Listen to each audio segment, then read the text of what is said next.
السلام علیکم ورحمۃ اللہ وبرکاتہ۔ میں محمد عظمت رضا رضوی نظامی، استاذ جامعۃ الرضا فاطمۃ الزہرا اون صورت گجرات، درجہ ثالثہ کی متعلمات سے مخاطب، اور میں ان تمام برادران اسلام، خواتین اسلام سے بھی مخاطب جو بھی اس سبق کو سن رہے ہیں۔ اللہ پاک سب کو علم نافع عطا فرمائے، آپ کے صدقے مجھ گنہگار کو بھی علم نافع عطا فرمائے، آمین ثم آمین۔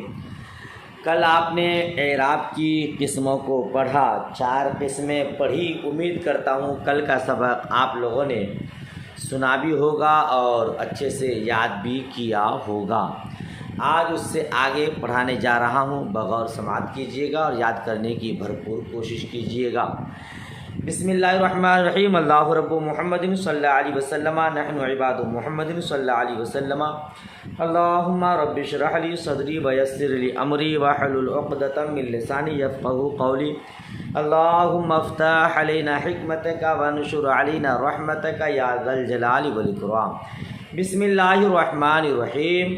الخامس ان یکون الرفع بالالف والنصب والجر بالیاء المفتوح ما قبلها ويختص بالمثنى وكلا مضافا الى مضمر واثنان واثنتان تقول جاءني الرجلان كلاهما واثنان واثنتان ورأيت الرجلين وكليهما واثنين واثنتين ومررت بالرجلين كليهما واثنين واثنتين۔ 5ویں قسم ہوگا حالت رفع میں الف کے ساتھ اور نصب اور جر میں یا ما قبل مفتوح کے ساتھ۔ والنصب والجر بالیاء المفتوح ما قبلها، اور نصب اور جر یا کے ساتھ جس کے پہلے مفتوح ہو۔ اب سلیس ترجمہ کریں گے، حالت رفع میں الف کے ساتھ، نصبی جری میں یا ما قبل مفتوح کے ساتھ، یعنی یا ہوگا اور یا سے پہلے والا حرف مفتوح ہوگا، یعنی یا سے پہلے والے حرف پر زبر ہوگا۔ وَيُخْتَصُ بِالْمُثَنَّى، اس اعراب کو خاص کیا جاتا ہے تثنیہ کے ساتھ، ٹھیک ہے، وہ اور کلا کے ساتھ۔ تثنیہ جانتی ہی ہے، چیزیں کہ باؤ لاحق باشد، یعنی جس کے آخر میں الف نون ملا دیا جائے یا نون ملا دیا جائے، جس کے واحد میں تثنیہ، جس کے آخر میں الف نون بڑھا کر تثنیہ بنایا جائے یا پھر یا اور نون بڑھا کر کے تثنیہ بنایا جائے، مثالوں میں بھی آپ سمجھیں گے۔ اور کلا مضاف الی مضمر، اور یہ اعراب حالت رفع میں الف کے ساتھ، حالت نصبی جری میں یا ما قبل مفتوح کے ساتھ، یہ اعراب کلا کا بھی ہے۔ جب یہ کلا مضاف ہو ضمیر کی طرف، سمجھ رہے ہیں، یہی اعراب کلا کا ہے جب کلا کی اضافت ضمیر کی طرف ہو، مضمر کی طرف ہو۔ یاد رکھیے گا، یہ کلا لفظی اعتبار سے، صورت کے اعتبار سے مفرد ہے، جس کے آخر میں الف نون نہیں ہے، اور معنی کے اعتبار سے یہ تثنیہ ہے۔ لہذا اگر اس کا لفظی اعتبار کیا جائے، اس کے لفظ کی رعایت کی جائے اور ضمیر کی طرف یہ مضاف ہو تو اعراب بالحرکت ہوگا، اور اس کے معنی کی رعایت کی جائے، ضمیر کی طرف مضاف ہو تو اس کا اعراب بالحروف ہوگا۔ سمجھ میں آ رہا ہے؟ حاشیہ 4 5 لگا ہے نا، یہ 5 میں دیکھیے پوری وضاحت ہے۔ اختصاص اضافت بجانے میں مضمر بجاتی کے برائے کلا 2 جہت است، کلا میں 2 جہت ہے، مفرد ازرو صورت، یہ مفرد صورت کے اعتبار سے، وہ تثنیہ ضروری معنی، اور یہ تثنیہ معنی کے اعتبار سے، پس رعایت ہر 2 جانب ضروری شو، لہذا دونوں جانب کی رعایت ضروری ہوئی، لہذا ہر گاہ مضاف بجانب میں مظہر باشد، لہذا جب یہ کلا مضاف ہو اس میں ظاہر کی طرف، مظہر بابت اس میں ظاہر کی طرف رعایت جانب افراد نمود آیت، تو اس کے لفظ مفرد کی رعایت ہوگی، اعراب بالحرکت دی جائے گی۔ وہ چون بجانب مضمر مضاف کردت، اور جب یہ کلا مضاف ہو ضمیر کی طرف، معرب اعراب بحرف باشد، تو یہ معرب ہوگا اعراب حرفی کے ساتھ۔ سمجھ شریف بات آ گئی۔ کلا لفظی اعتبار سے مفرد ہے، لہٰذا وہ اگر اس میں ظاہر کی طرف مضاف ہو تو اعراب بالحرکت، اور اس کا معنی چونکہ تثنیہ والا ہے دو، تو معنی کی رعایت کرتے ہوئے اگر یہ ضمیر کی طرف مضاف ہو تو اس کا اعراب بالحرف ہوگا بہرحال۔ اور کلا کے ساتھ یہ اعراب خاص کیا جاتا ہے جب مضاف ہو اس میں ضمیر کی طرف، اور اسنانے اور اسنتانے، یعنی اور یہی اعراب اسنانے اور اسنتانے کا بھی ہے، ٹھیک ہے نا۔ جیسے جاءنی الرجلان، رجلان یہ جو کہا نا یہ اعراب خاص کیا جاتا ہے مثنیٰ کے ساتھ، اور پھر کلا کے ساتھ جب مضاف و ضمیر کی طرف، اور اسنانے اور اسنتانے کے ساتھ، اسنانے مذکر ہے اسنتانے مؤنث ہے۔ اچھا ایک بات اور بتا دوں، یہی اعراب جو کلا کا ہے وہی اعراب کلتا کا بھی ہے، مگر یہاں صرف کلا بیان کیا، کلتا نہیں، چونکہ کلا مذکر ہے اور کلتا مؤنث ہے، تو مذکر چونکہ اصل ہوتا ہے، مؤنث فرع، تو یہاں صرف اصل کو بیان کرنے پر اتفاق کیا، جی اصل پر بیان کرنے پر اتفاق۔ قولو کلا و ہم چنی کلتا و بر ذکر اصل کہ کلا باشد کفایت نمود ہے حاشیہ 4 میں کلا، اور اسی طرح کلتا، مگر کلا چونکہ مذکر ہے کلتا مؤنث ہے، تو یہاں صرف اصل کے ذکر پر اتفاق کیا۔ سمجھ شریف میں بات آ گئی۔ اور اسنان اسنتانے، اچھا اب یہاں آپ کہہ سکتے کہ اسنان مذکر ہے اسنتان مؤنث ہے، تو خالی اسنانے کے ذکر پر اکتفا کر دیتا، تو اس کا جواب حاشیہ 6 میں لکھا ہے کہ اس میں اسنتانے کو بیان کرنے کا نقطہ یہ ہے کہ حکم تذکیر و تانیث در باب عدد بخلاف اسنانے اور اسنتانے، کیونکہ یہ عدد ہے نا، تو عدد کے باب میں تذکیر و تانیث کا حکم الگ ہوتا ہے، اس لیے دونوں کو بیان کیا، ٹھیک ہے نا، مذکر کو بھی بیان کیا مؤنث کو بھی بیان کیا، چونکہ باب عدد میں مذکر مؤنث کا حکم الگ ہوتا ہے۔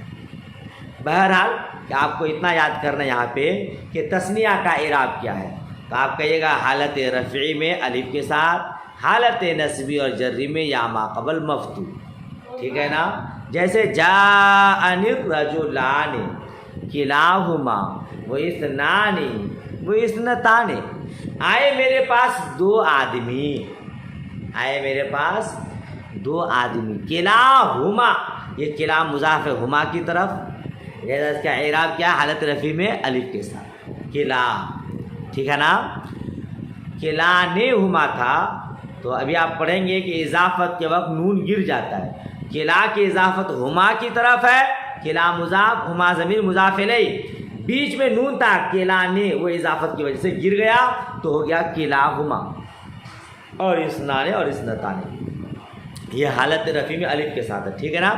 وَرَأَيْتُ الرَّجُلَيْنِ كِلَيْهِمَا وَإِثْنَيْنِ وَإِثْنَتَيْنِ، اور میں نے دیکھا دو آدمی کو، میں نے دیکھا دو آدمی کو، رجلین، پہلی مثال میں جانی رجلان کلاہما و اثنان و اثنتان میں رجلان، یہ تثنیہ حقیقی ہے، یہ تثنیہ حقیقی ہے، جی تثنیہ ایک حقیقی ہوتا ہے ایک مجازی، اسی طرح جمع بھی حقیقی ہے اور مجازی، یہ تثنیہ حقیقی ہے اور یہ مجازی ہے۔ تثنیہ حقیقی کس کو کہتے ہیں، جس کے واحد میں الف نون بڑھا کر کے تثنیہ بنایا جائے، یا پھر جس کے اخیر میں واحد کے اخیر میں یا اور نون بڑھا کر کے تثنیہ بنایا جائے، تو رجلان یہ رجل کی تثنیہ ہے، رجل کے اخیر میں الف نون بڑھا دیا رجلان ہو گیا، یہ تثنیہ حقیقی ہے۔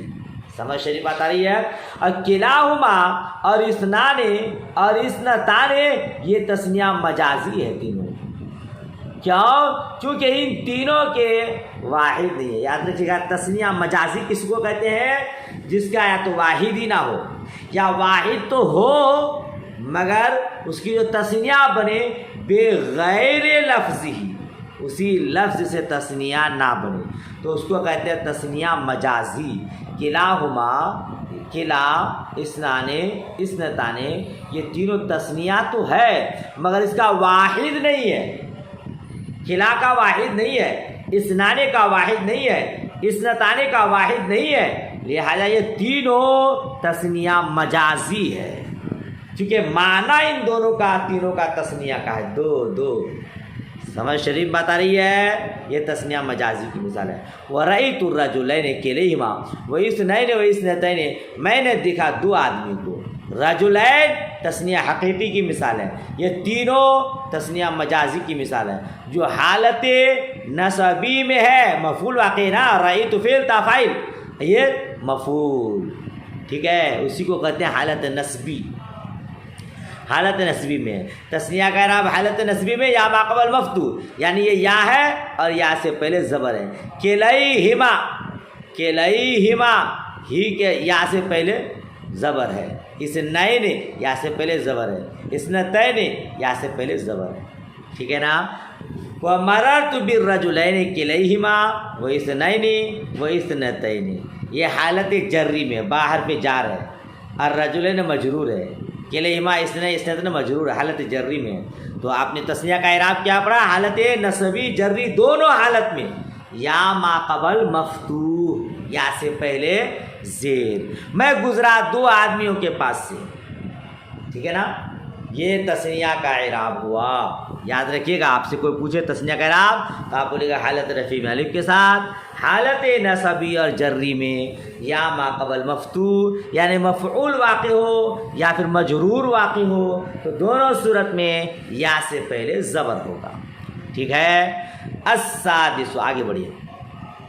السادس ان یکون الرفع بالواو المضموم ما قبلها والنصب والجر بالیاء المکسور ما قبلها ويختص بجمع المذکر السالم نحو مسلمون وأولو وعشرون مع أخواتها تقول جاءني مسلمون وعشرون وأولو مال ورأيت مسلمين وعشرين وأولي مال ومررت بمسلمين وعشرين وأولي مال۔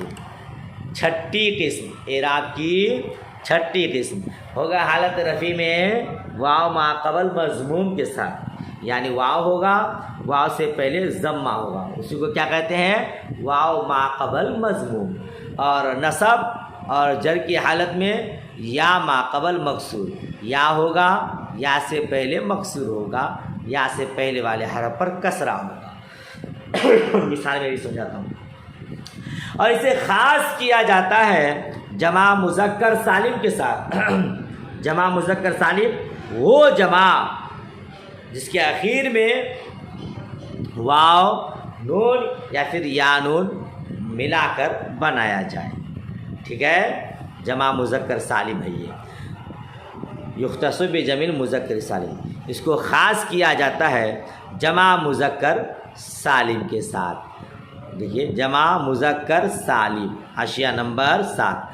جمع اصطلاح مرادس، وہاں جمع کے واو ما قبل مضموم و یائے ما قبل مکسور و نون مفتوح در آخرش باشد۔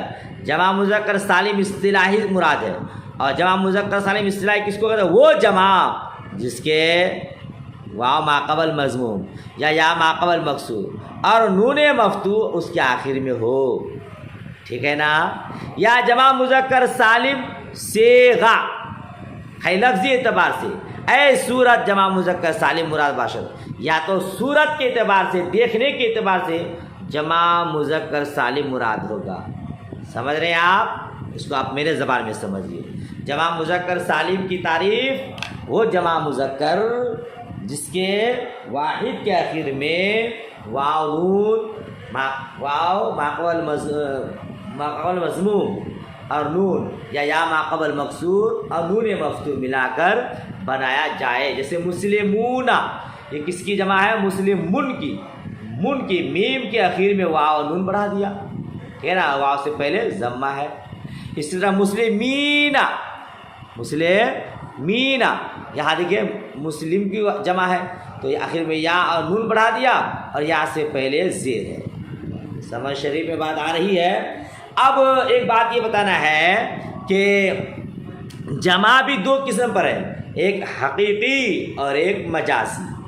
حقیقی جس کے واحد کے آخر میں واو نون یا پھر یا نون بڑھا کر کے بنایا جائے، جیسے مسلمون کی جمع مسلمون، واو نون بڑھا کر کے بنایا گیا ہے، مسلمین یا نون بڑھا کر کے بنایا گیا، یہ ہے جمع حقیقی۔ اور ایک ہے جمع مجازی۔ جمع مجازی کس کو کہتے ہیں؟ جس کا واحد ہی نہ ہو، یا واحد تو ہو مگر بغیر لفظ ہی ہو، جمع ہے وہ مگر اس کا جو واحد ہے اسی لفظ سے نہیں ہے۔ مثال سمجھیے، اولو یہ جمع ہے، یہ جمع ہے مگر اس کا واحد کیا ہے؟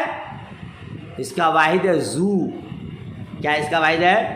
اولو کا واحد زو ہے، زو منے والا، اولو منے والے، جی کیا ہے اس کا معنی؟ والے۔ اور عشرون تو یہ جمع تو ہے مگر اس کا جو واحد ہے وہ زو ہے، تو یہ جمع بغیر لفظ ہی ہے۔ کیا بولیں گے اس کو؟ اولو زو کی جمع بغیر لفظ ہی ہے، جی۔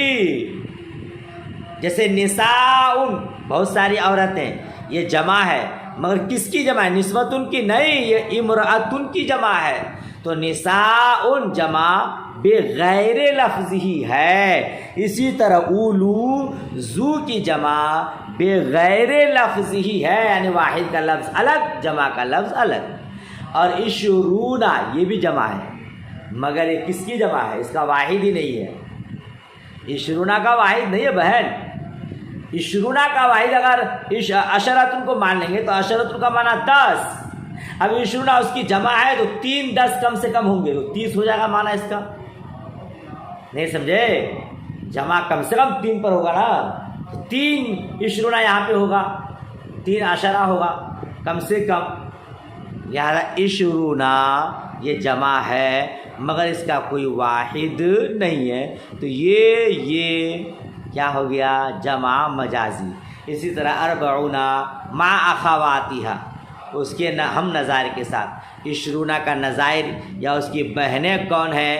تو آپ کے حاشیہ میں لکھا ہے ثلاثون و اربعون، دیکھ رہے ہیں یہ اربعون، خمسون، ستون، سبعون، یہ اس کے نظائر ہیں، تو یہ سب جمع ہیں مگر اس کا کوئی واحد نہیں، تو اس جمع کو کہیں گے جمع مجازی، کیونکہ اس کا معنی جمع والا ہے، ٹھیک ہے۔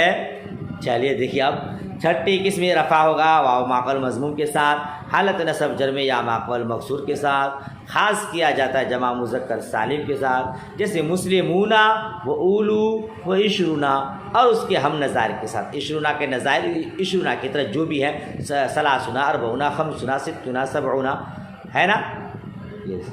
تقول آپ کہیں گے جاءنی مسلمون و عشرون و اولو مال، آیا میرے پاس مسلمان، بہت سارے مسلمان اور 20 اور مال والے، جناب میں نے دیکھا، یہ حالت رفع میں، یہ حالت رفع مسلمون عشرون اولو مال، جاء فعل نون واقعہ یا مفعول بھی، یہ سب کیا ہے؟ فاعل واقع ہے نا، تو حالت رفع میں، حالت رفع کا مطلب فاعل ہو، مبتدا ہو، خبر ہو، جو مرفوعات ہے وہ رأیت مسلمین و عشرین و اولی مال، میں نے دیکھا مسلمانوں کو اور 20 کو اور مال والے کو، ٹھیک ہے نا۔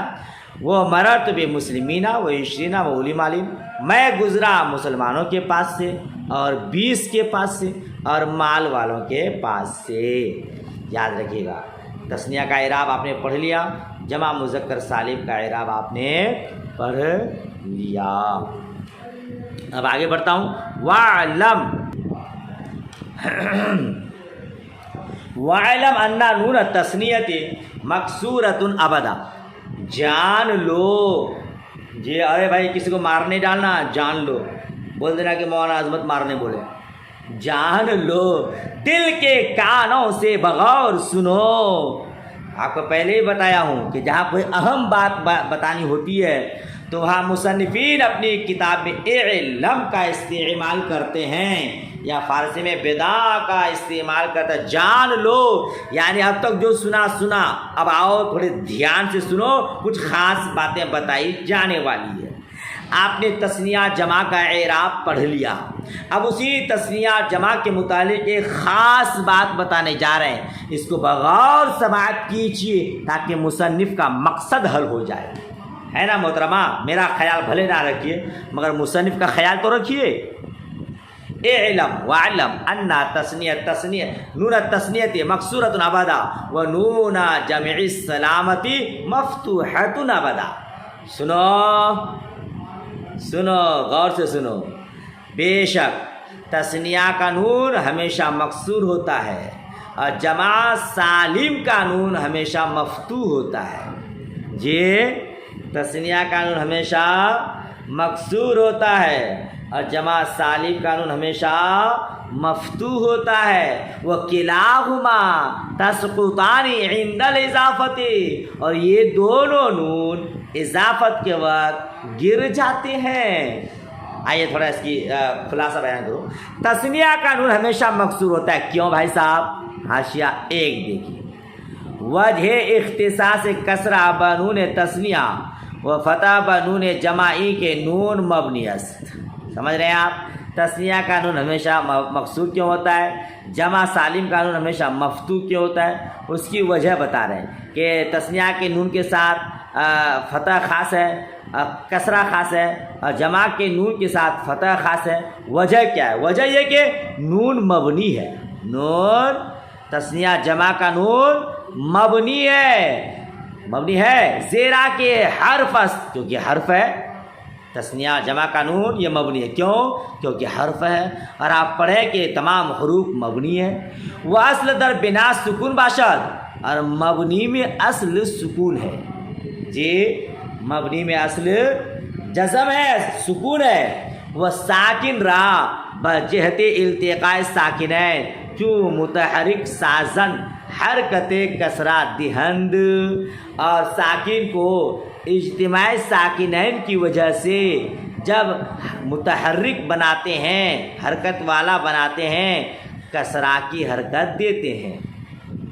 جی، چرا کے حرکت ساکن حرکت بنائی میں باشد، کیونکہ حرکت ساکن مبنی کی حرکت ہے، پس برائے کیا کہا؟ پس برائے حرکت کہ ابعد حرکات مربعات است اختیار کردہ شد، پس جو مربعات کی زیادہ بعید حرکت ہے اس کو اختیار کیا گیا۔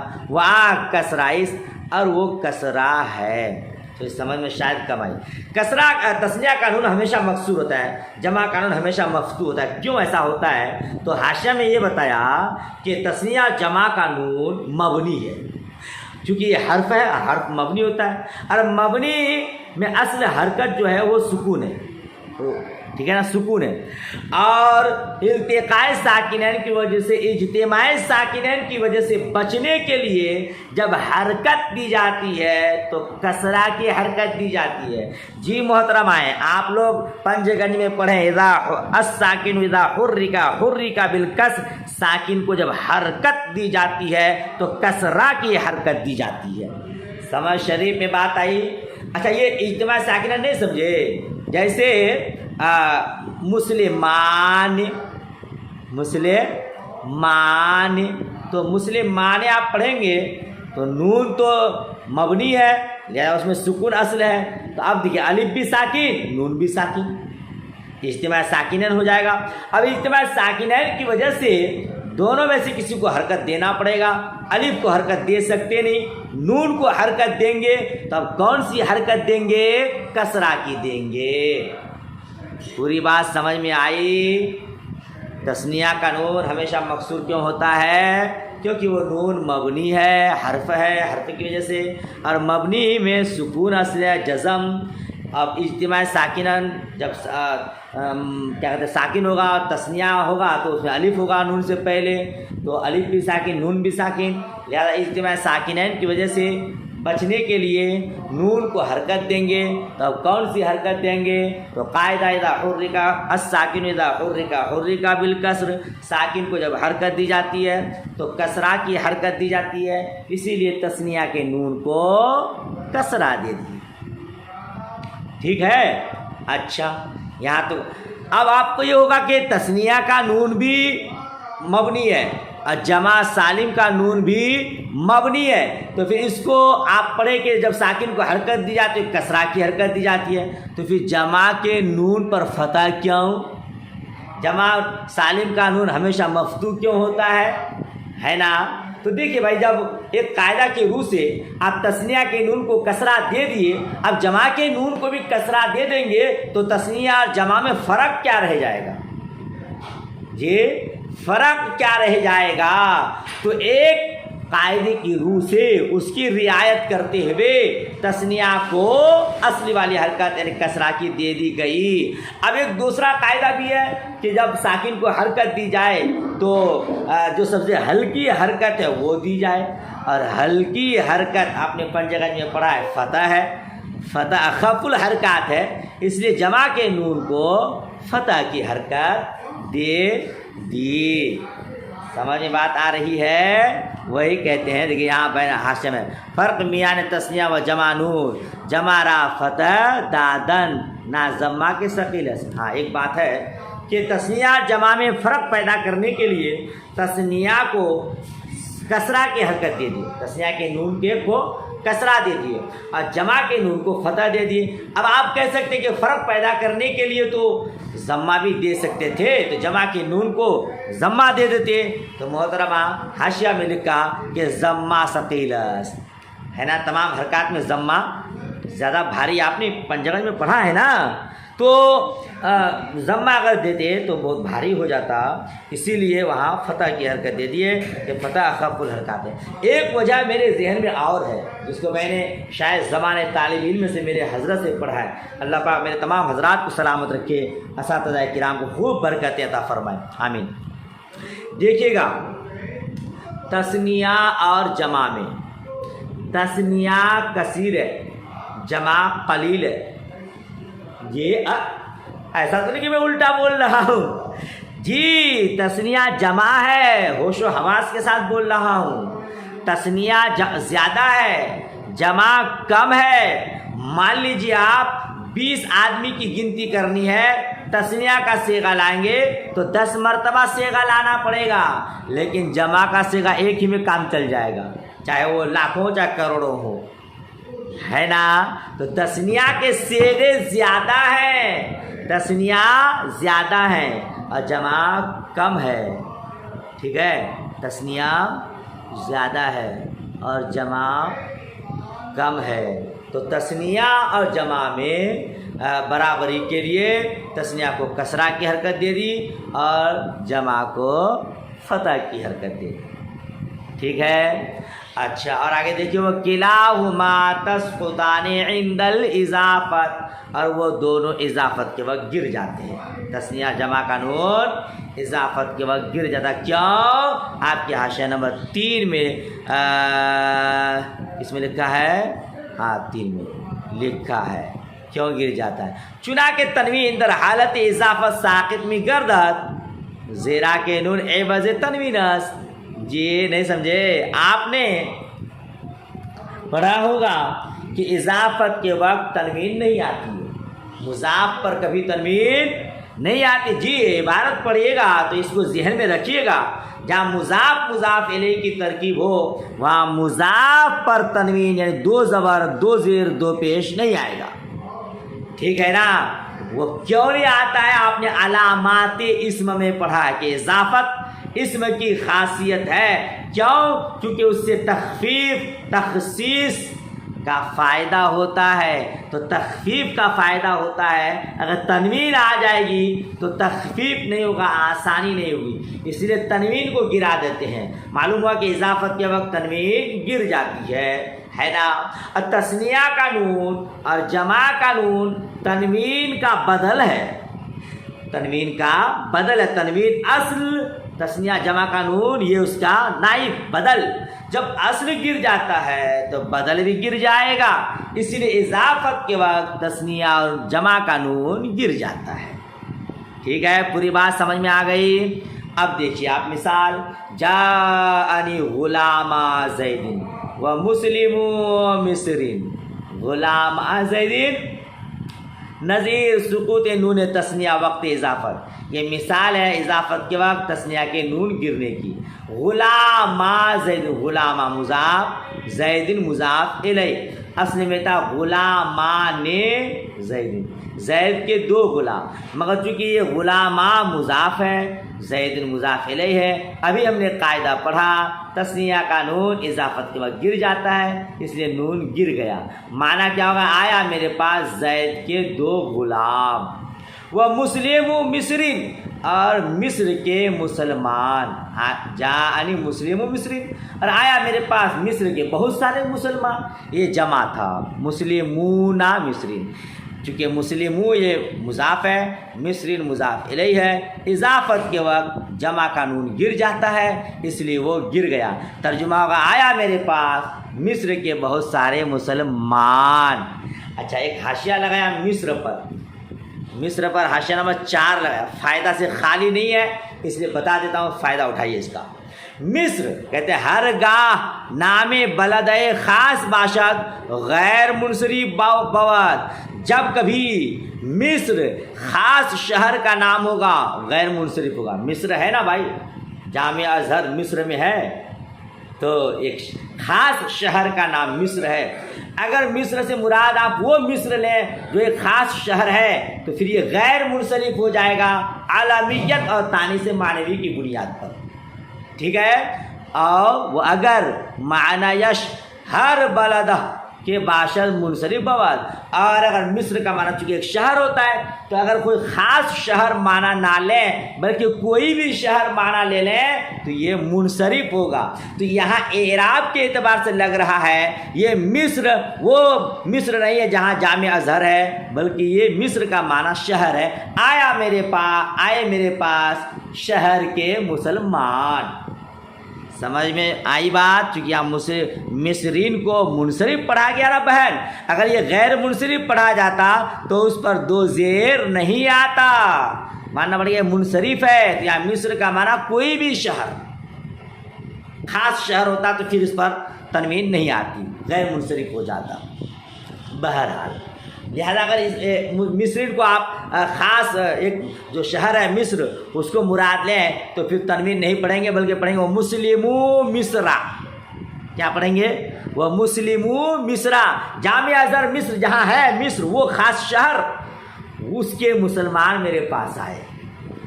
ٹھیک، بات ختم ہو گئی، آگے بڑھیے۔ السابع ان يكون الرفع بتقدير الضمة والنصب بتقدير الفتحة والجر بتقدير الكسرة ويختص بالمقصور وهو ما في آخر ألف مقصورة كعصا وبالمضاف إلى ياء المتكلم غير جمع المذكر السالم كغلامي، تقول جاءني عصا وغلامي ورأيت عصا وغلامي ومررت بعصا وغلامي۔ 7ویں قسم ہوگا حالت رفع میں ضمہ کی تقدیر کے ساتھ، اور نصب تقدیری فتح کے ساتھ، اور جر تقدیر کسرہ کے ساتھ۔ یہ اعراب لفظی بیان کر چکے، اب اعراب تقدیری بیان کر رہے ہیں۔ تقدیری میں بھی اعراب بالحرکت تقدیری ہے، کہ اعراب بالحرف تقدیری ہے، کہیں حرکت تقدیری ہوتی ہے اور کبھی حرف اعراب بالحرف واو الف یا۔ یہاں پہ دیکھیے اعراب تقدیر بالحرکت حالت رفع میں ضمہ کی تقدیر کے ساتھ، اور حالت نصب میں تقدیری فتح کے ساتھ، اور حالت جر میں تقدیری کسرہ کے ساتھ، اور یہ خاص کیا جاتا ہے اس میں مقصور کے ساتھ۔ جی یہ اعراب کس کا ہے؟ اس میں مقصور کا۔ آپ سے کوئی پوچھے اس میں مقصور کا اعراب کیا ہے تو آپ کہیے گا حالت رفع میں ضمہ کی تقدیر کے ساتھ، حالت نصب میں فتح کی تقدیر کے ساتھ، حالت جر میں کسرہ کی تقدیر کے ساتھ۔ اس میں مقصور کسے کہتے ہیں اس کو پہلے پڑھیے، پھر بتاتا ہوں کہ اس کا اعراب تقدیری کیوں ہے۔ ٹھیک ہے.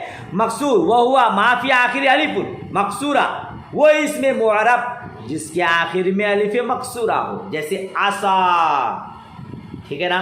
اب اس کا اعراب ضمہ کی تقدیر کے ساتھ حالت رفع میں، اور نصب میں فتح کی تقدیر کے ساتھ، اور حالت جر میں کسرہ کی تقدیر کے ساتھ. چونکہ اس کے آخر میں الف ہے اور الف حرکت کو قبول نہیں کرتا ہے.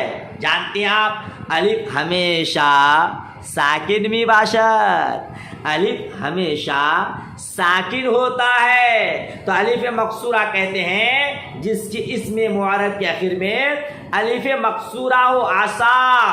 تو اب اس الف کو حرکت نہیں دی جا سکتی. اگر حرکت دے دیں گے تو پھر یہ الف نہیں رہے گا، حمزہ ہو جائے گا. پنجہ گنج میں بڑے تفصیل کے ساتھ پڑھے آپ لوگوں نے. لہذا یہ الف چونکہ حرکت کو قبول نہیں کر سکتا، اس لیے اعراب تقدیری ہوگا. مثالوں میں بھی آپ کو بتاتا ہوں پھر وہ. اور یہی اعراب کس کے ساتھ ہے؟ یہی اعراب اس اسم معرب کے لیے ہے جو مضاف ہو یا متکلم کی طرف، جمع مذکر سالم کے علاوہ. جمع مذکر سالم کے علاوہ، چاہے وہ جمع مؤنث سالم ہو، چاہے جمع مذکر مکسر ہو. اگر مضاف ہے یا متکلم کی طرف تو اس کا بھی یہی اعراب ہوگا. جیسے غلامی، یہ غلام اس میں معرب ہے یا متکلم کی طرف مضاف ہے، اور غلام جمع مذکر سالم کے علاوہ ہے نا. جمع مذکر سالم نہیں نا، یہ جمع مذکر سالم تو آپ پڑھ چکے، جس کے آخر میں واو نون ہو یا پھر یا نون ہو. ٹھیک ہے. تو اس کا بھی اعراب تقدیر ہوگا. اب وہ مضاف جو یا متکلم کی طرف مضاف ہو، جمع مذکر سالم کے علاوہ ہو، اس کا بھی یہی اعراب ہوگا. کیوں اس کا اعراب یہی ہوگا؟ مثال دیکھیے یہاں دیکھیے الف ثابت معنی مثلا عصا و حبلہ، الف مقصورہ میں کبھی الف سلامت رہتا ہے اور کبھی الف کو بدل دیا جاتا ہے نا. تو اصل میں عصا یا تھا، عصا یا کو الف سے بدلا ہے نا.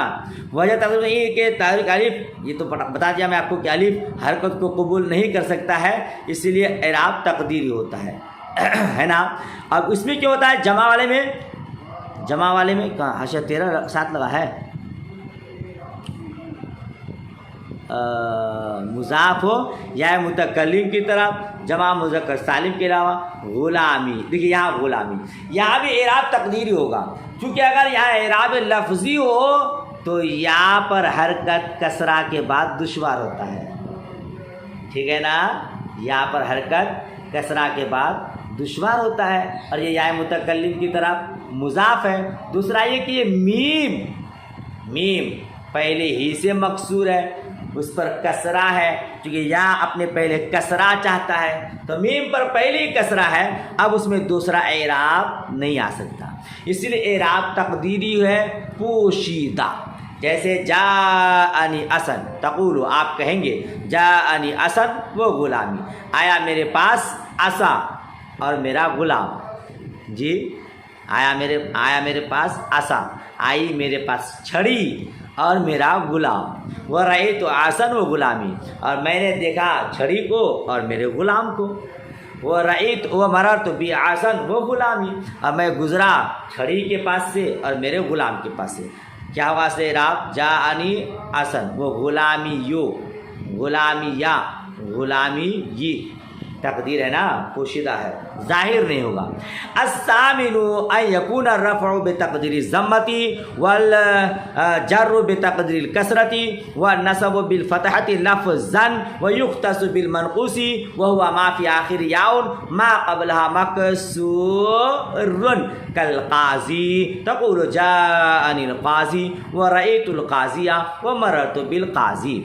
8ویں قسم حالت رفع میں ضمہ کی تقدیر کے ساتھ، اور جر کسرہ کے تقدیر کے ساتھ، اور نصب لفظی فتح کے ساتھ.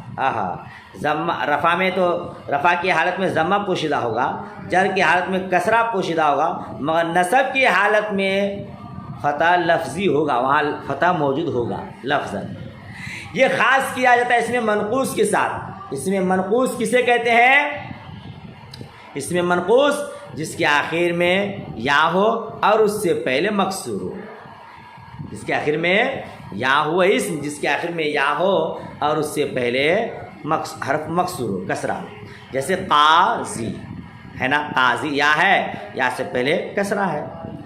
ٹھیک, تو آپ کہیں گے جاءنی القاضی رأیت القاضیہ مررت بالقاضی. یہ ضمہ کی تقدیر کے ساتھ ہوگا. اس میں ضمہ لفظاً نہیں آئے گا کیونکہ آخر میں کسرہ ہے ضاد پر اور یا ہے, یہاں پر ضمہ کسرہ کے بعد دشوار ہوتا ہے. اس لیے کیا ہوتا ہے اعراب تقدیری. دیکھیے یہاں پہ حاشیہ سر, یہ اس کا اعراب, اس کا حاشیہ تھا ضمہ. خروج از کسرہ بضمہ بسوے ضمہ بریاد در حالت رفع ثقیلس. کہتے ہیں کہ اگر قاضی یو پڑھیں گے حالت رفع میں قاضیو جاءنی القاضیو, تو کسرہ سے ضمہ کی طرف خروج لازم آئے گا, جس اور یہ حالت رفع میں ثقیل ہے, جس کو آپ میری زبان میں یہ سمجھے یا پر ضمہ کسرہ کے بعد دشوار. اس لیے آپ پنجگت میں بار بار پڑھے ہیں کہ یا پر ضمہ کسرہ کے بعد دشوار تھا, اس لیے یا کو بدل دیا یا حذف کر دیا. ٹھیک ہے نا, اس لیے یہاں پہ ضمہ تقدیری ہوتا ہے, لفظ میں موجود نہیں ہوتا ہے.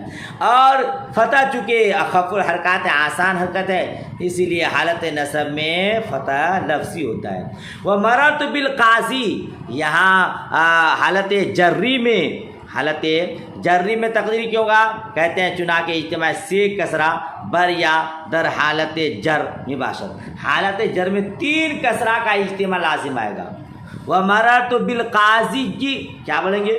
وَمَرَرْتُ بِالْقَاضِيِّ, ایسا نہ بولیں گے. تو یا ضاد پر بھی کسرہ ہے اور دونوں یا پر بھی کسرہ لازم آئے گا, 3 کسرہ. یا یہ کہیے کہ قاضی, تو یا تو خود کسرہ کی بہن ہے, پھر اس کے نیچے کسرہ, تو ضاد پر بھی کسرہ, یا کے نیچے بھی کسرہ, یا خود کسرہ کی بہن, 3 کسرہ کا اجتماع لازم آئے گا. یہ کلام عرب میں درست نہیں ہے, اس لیے حالت جری میں بھی تقدیری اعراب ہے. یہ اس میں منقوص کا اعراب آپ نے پڑھا. ٹھیک ہے نا, کوئی اس میں منقوص کا اعراب پوچھے تو آپ کیا بولیں گے؟ حالت رفع میں ضمہ کی تقدیر کے ساتھ, حالت نصب میں لفظی فتح کے ساتھ, اور حالت جری میں تقدیری کسرہ کے ساتھ. التاسع ان یکون الرفع بتقدیر الواو. شاعر ہے کھلا ماشاءاللہ, پہلے تھوڑا پڑھا لیتا ہوں. التاسع ان يكون الرفع بتقدير الواو والنصب والجر بالياء لفظا ويختص بجميع المذكر السالم مضافا الى ياء المتكلم. تقول جاءني مسلمية تقدير مسلمويا. آگے پڑھاتا ہوں. اور 9ویں قسم اعراب آپ نے پہلے پڑھا تھا نا کہ اصناف اسماء جو اسم کے اعراب 9 قسم پر ہے, تو 9ویں قسم آخری قسم ہوگا حالت رفع میں واو کے تقدیر کے ساتھ, اور نصب و جر میں لفظی یا کے ساتھ. یہ تقدیری اعراب ہے اور اعراب بالحروف کی تقدیری ہے نا. حالت رفع میں واو کے تقدیر کے ساتھ اور نصب و جر میں لفظی یا کے ساتھ. اور یختص بجمع المذکر السالم مضاف الی المتکلم. اس اعراب کو خاص کیا جاتا ہے جمع مذکر سالم کے ساتھ جبکہ مضاف ہو یا متکلم کی طرف, ہے نا. جمع مذکر سالم کا یہ اعراب ہے کب؟ جب مضاف ہو یا متکلم کی طرف, اور یا متکلم کی طرف مضاف نہ ہو تو جمع مذکر سالم کا اعراب ابھی آپ پڑھے وہ الگ ہے. یہ جمع مذکر سالم کا اعراب کب ہے؟ جب یا متکلم کی طرف مضاف ہو. جیسے آپ کہیں گے جاءنی مسلمیہ, یعنی مسلمیہ, تقدیرہ مسلمویا, یعنی مسلمویا ہونا چاہیے, مگر یہاں تقدیری ہے. مسلمویا بولنے میں ثقالت ہے, دشواری ہے, نہیں ہے مسلمویا, تو اسی لیے تقدیری اعراب کر دیا. تو اصل تقدیر مسلمویا, اس کی تقدیر مسلمویا تھا, مسلمیہ اصل میں کیا تھا؟ مسلمویا. اب تعلیل کر رہے ہیں اجتماعت الواو, مسلمویا تھا تو مسلمیہ کیسے ہوا وہ بتا رہے ہیں. اجتماعت الواو والیاء, واو اور یا جمع ہے, والاولا منہما ساکن. 2 منٹ. ہاں تو کیا دیکھ رہے ہیں آپ؟ مسلمیہ اصل میں کیا تھا؟ یہ مسلمویا, یہ آپ کے ترجمہ میں ہے نا. تو ترکیب بتا رہے ہیں اجتماعت الواو والیاء, واو اور یا جمع ہے. والاولی منہما ساکنتن، ان دونوں میں سے پہلا ساکن ہے. دیکھیے مسلمویا وا پر ساکن ہے، جزم ہے، تو ان دونوں میں سے پہلا ساکن ہے. فقبلت الواو یا، تو واو کو یا سے بدل دیا گیا. وادغمت الیاء فی الیاء، اور یا کو یا میں مدغم کر دیا گیا، ادغام کر دیا گیا. ٹھیک ہے، وہ کیا کر دیا، واو کو یا کر دیا، پھر یا کو یا میں ادغام کر دیا. وابدلت الضمۃ بالکسرۃ لمناسبۃ الیاء، پھر کیا کر دیا، اور ضمہ کو کسرہ سے بدل دیا گیا یا کے مناسبت کے سبب. فصار مسلمیہ، تو مسلمیہ ہو گیا. آپ کو ایک بات اور بتا دوں، آپ نے تو یہ ترجمہ پڑھا کہ مسلمیہ تقدیر و مسلمویا تھا، ہے نا. صاحب ہدایت ان لوگ جان رہے ہیں کہ آپ ابھی پڑھے کہ اضافت کے وقت تثنیہ اور جمع کا نون گر جاتا ہے، اس لیے وہ بات یہاں بیان نہیں کی ہے. مسلمو کی اضافت ہے یا متکلم کی طرف، اور آپ نے پڑھا ابھی کہ اضافت کے وقت جمع کا نون گر جاتا ہے، تو یہ مسلمیہ اصلی میں مسلمونیا تھا. کیا تھا، مسلمونیا. ٹھیک ہے، نون اضافت کے وقت گر گیا ہے، تو وہ بات چونکہ آپ جان ہی رہے ہیں، اس لیے صاحب ہدایت انہوں نے اس کو واضح نہیں کیا. سمجھ شریف میں بات آ رہی ہے. تو ابھی آپ کو کوئی آپ کو کہے کہ مسلمیہ اصل میں کیا تھا، تو مسلمونیا تھا. نون چونکہ اضافت کے وقت گر گیا ہے، اس لیے اس کی کوئی بحث نہیں. مسلمویا، واو اور یا ایک جگہ جمع آیا، پہلا ساکن دوسرا متحرک، یعنی واو کو یا کر دیا اور پھر یا کو یا میں ملا دیا. اس کے بعد کیا ہو گیا، مسلمیہ، میم پر ضمہ ہے، پھر یا چونکہ اپنے پہلے کسرہ چاہتا ہے، اس لیے میم کے پیش کو ضمہ کو کسرہ سے بدل دیا، مسلمیہ ہو گیا. سمجھ شریف میں بات آ گئی. تو کہیں گے فصار مسلمیہ، تو ہو گیا مسلمیہ. تو آپ کہیں گے جاءنی مسلمیہ، آیا میرے پاس میرا ایک مسلمان. ٹھیک ہے، میرے مسلمان لوگ. ورأیت مسلمیہ، اور میں نے دیکھا میرے مسلمانوں کو، متکلم ہے نا. ومررت بمسلمیہ، اور میں گزرا میرے مسلمانوں کے پاس سے. یہ آپ کا سبق آج کا رہا. امید کرتا ہوں آپ بڑے غور سے سنیں گے اور بڑے اچھے سے اس کو یاد کریں گے. اور اسے یاد کرنا بے حد ضروری ہے. اگر آپ چاہتے کہ ہمیں عبارت خوانی صحیح ڈھنگ سے کریں، ہماری عبارت صحیح ہو جائے، ہم کو پڑھنا آ جائے، لفظی غلطی سے ہمارا ذہن بچ جائے، تو پھوکٹ میں بغیر محنت کر کے آپ کو وہ صلاحیت حاصل نہیں ہوگی. ان اعراب کو آپ اچھے سے یاد کر لیجئے، انشاءاللہ بہت فائدہ حاصل ہوگا. امید کرتا ہوں آپ اچھے سے یاد کریں گے. اللہ پاک ہم سب کو علم نافع عطا فرمائے، آپ کو محنت کا جذبہ اور توفیق رفیق عطا فرمائے. السلام علیکم ورحمۃ اللہ وبرکاتہ.